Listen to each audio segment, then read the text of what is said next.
Mr. Charles, Yes. just to acquaint our diaspora audience, elections are at hand. How do you see the issues, or how do you see the results looking?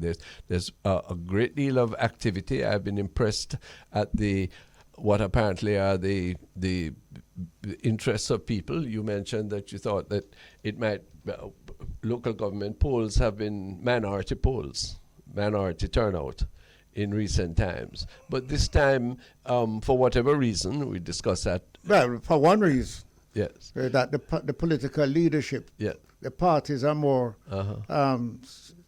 stressing beyond local government. Yes. So whatever comes out of local government should be a reflection on what's going to come out of general election. Mm-hmm. And so I expect that we'll have more than 28% of the people. We'll probably have another 10%. Another 10%. Yes. But that still is a minority, isn't it? Well, it has always been a minority for a long time. For local government For elections. local government, yes. But, well, okay. Are there any historical parallels? There was a local government election in 1985, or did I remember? And it was said that presaged what took place in 1989. I'm not sure I follow that argument. But what I do know is that this appears to be a big money election. You know, Ronnie, you've been a member of parliament. You have been a campaign person in an area, a rough part, rougher than mine. That Kingston is always rougher than Clarendon. Where is the money? This money thing that the people talking about, buying votes. How does one get to that? How did we get to it? Well, you've been saying it. No, but I mean, there's no doubt. How does one buy vote? You give people the money and you said, I'm counting on you to come out for me, or I'm counting on you to stay home. You believe the man pay a man to stay home? Yes, sir. I don't believe, I know. You know? Yeah. Well, I know from credible sources. A man shouting me to ask you how you know. Yeah. I'm completing the sentence from credible sources. Even if, I mean, I won't ask you if you know you anybody don't who have done it. You don't think that happens? No, I don't think that a man could pay a man to stay home. Really? No. Uh-huh. I think you could pay him to vote for you. Yes. I don't think you pay him to stay home. Okay. Well. I mean, based on my experience. Right? Uh-huh. I mean, a man who said to me, boss, me can't come out and come in. I don't have no money. I don't have no transport. So like what thing when we come, and you say, well, what? Again, is buy a vote? Yes. But you're not sure who I'm going to vote for? No. But you I don't understand. No, why but you have a fair chance. Most people who are buying votes or who are paying others to pay votes, they don't vote for them. I've told you about the man who I went to his house, knock on his gate, and him asked him daughter, which one of them out there? Him said the labourer and said, bring the green shirt, come. And he put on the green shirt and come and talk to me. And I asked what happened. The man said, boy, when a PNP man come put on the PNP man shirt. Yes, sir? So the people have... And guess what? Him don't vote. Okay, but the people then have understood how to play. For what reason? Because they know money running. Ronnie. Isn't that so? Let us face it. The system is heavily compromised. And my man is asking, money never run in your constituency. If money run? If money never run in your constituency. I'll tell you what I had to do. To get anybody to work, you had to pay them money. It's one of the most, the worst thing. No. If a man come to tell us, boy, you have no food and want to come out for an election, about things. Yes. And him beg money, I can tell him no? I personally never did it, but I do know that funds... done on your behalf, indeed. though. And people called corner men, yes. would get a certain money, and this would encourage them to keep the peace, and or to go in a certain direction, to give encouragement rather than discouragement. Encouragement. No. The man on the corner, when you give him money, him say, everybody else says, tweet, you have vote for you know. If you not tweet, you vote, then come back and say, you okay, so that's encouragement. That's what? Very raw. The corner money is encouragement. Yeah. Then that's not by vote. Yes. And therefore I'm saying to you that the system is cracked.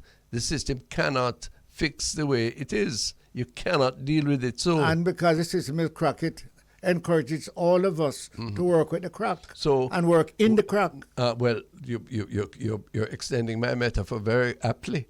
The fact of the matter is that what is involved it does not inure to the benefit of the people. It inures to the preservation or the accession to power of a few.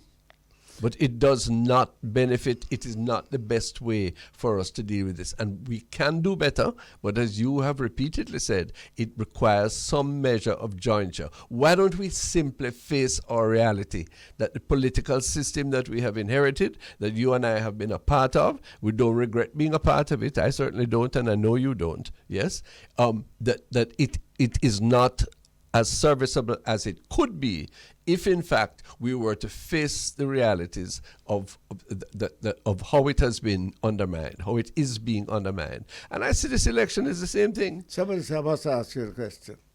Is there a country that is operating a political system now that you wish that Jamaica was like, and you'd like to work Jamaica towards that country? You know, I could trot out other countries, the Scandinavian countries. There are Asian countries that do better or appear to do better. But the comparison doesn't influence me. You know, I know what we are capable of. It never was. It never had to. It wasn't always this way. You're run from the question. Yes, indeed. It doesn't have to be this way. You're run from the question. Yeah, but the question wouldn't help. The big things around us is America, Britain, Canada. So what you're saying? Do you believe that? No. I'm not saying. I'm asking. So we must. I want you to give me an answer. Yes. All right. So I don't want you to say, but I'm saying that because they are that we should. Let me answer you. Let me say that I do not know of any other country where this is not done. Okay? Okay. But if that is the case, where does that take our argument? We are different people. We are a discrete set of people.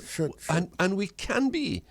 We can be. This is the sadness that we have as veterans of the political system. That what it can be, it is not, and that it compromises people who engage in ways that it should not. And when we are honest about this, yes, then we can begin to correct it. I'm going to give you a little credit. You talk nice. Okay. But I'm not sure that you and I are able to walk the talk. Because it's not only that the pressure out there prevent us from, but the people around us call us hypocrites if you go with that. Eh? So what's the answer? The answer Just carry on the way we're doing. We still have to work the ground, work the corner. With the 38%? Eh? And we just carry on with the 38% turning out and the increasing amount of money. You can't run. Let's just be honest with ourselves. To run a parish council division now and win, you must have $4 million at least. $4 million? Yeah, man. That's an anecdotal figure that I come to. You mean for the candidate to have that money? Yeah, man. No, we don't get that from. But you can do it for less. When you have to pay your workers, when you have to pay your runners, when you have to pay for your campaign, all of those different things, as well as do some of this greasing, lubrication that you speak of. We have to go Don't jump over that one, because that is the most important of all of what you have said. That is the only one that's going to get the vote. If you don't grease him on palm, him not marking the X. Pearnel Charles, what are you saying? And then you're skying your eye when I say $4 million is minimum? No. You said minimum? No, average. Average. Plenty man spending much more than that. Well, and the only good thing about it is that it is putting some liquidity in the system, and some people who never have nothing can get something, even if through that means. Yeah, this is ridiculous. You know something. Sometimes you bother me. You're against it. It shouldn't be done, but it helps, so it's good. But everything has more than one side, you know, sir. Lord have mercy. PNP one side, JLP one side. What do you think is going to be the outcome on Monday? I will not guess, and I will not express my hope publicly. But But you can reply to me. Yeah. My feeling is that the JLP has superior money and is likely to prevail in terms of the number of parish council seats. They won't get as many as they did last time because there's a general sense that that it's time now for a change. It's been 2 terms, a long parish council tenure, longer than usual. As you know, the election has been postponed. And so whatever they get, whatever they don't get, will be a victory for or an advance to the People's National Party. But elections have become so monetized now that I don't see... I see the party with the greatest resources, whether they are the right people or not, always winning or most often winning.